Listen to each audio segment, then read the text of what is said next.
約翰福音1章1至18節，這段經文系統地闡述了耶穌基督的本質及其與人類的關係。首先，他確立了道的永恆性與神性，指出在萬物起源之前，道便已存在，且道與神原為一。這表明基督並非受造物，而是萬物的創造者，是一切生命的源頭。其次，經文探討了光與黑暗的衝突。基督作為真光進入世界，目的是要照亮被罪惡掩蓋的人性。儘管世界因不認識他而排斥他，但他依然帶着充充滿滿的恩典與真理降臨。最核心的教導在於道成肉身的奧秘。神並非高高在上，不可觸摸，而是選擇取了人的形象，住在人中間。這種降卑不僅是為了顯明神的榮耀，更是為了架起神人之間的橋梁。通過基督，神那不可見的本質變得可以被看見、被感知。最後，經文揭示了身份的轉變，凡是願意接納並信靠的人，就不再是局外人，而是被賦予了權柄，成為神的兒女，獲得從神而生的新生命。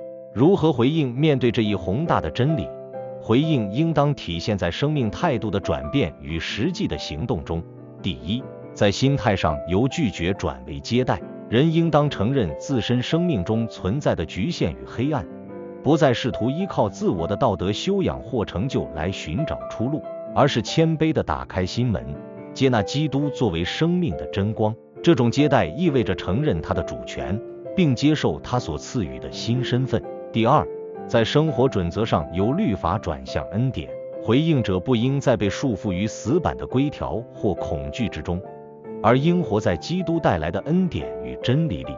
這意味着在面對失敗時依靠恩典重新站立，在面對抉擇時以真理為基準，追求一種由內而外的生命更新，而非外在的行為偽裝。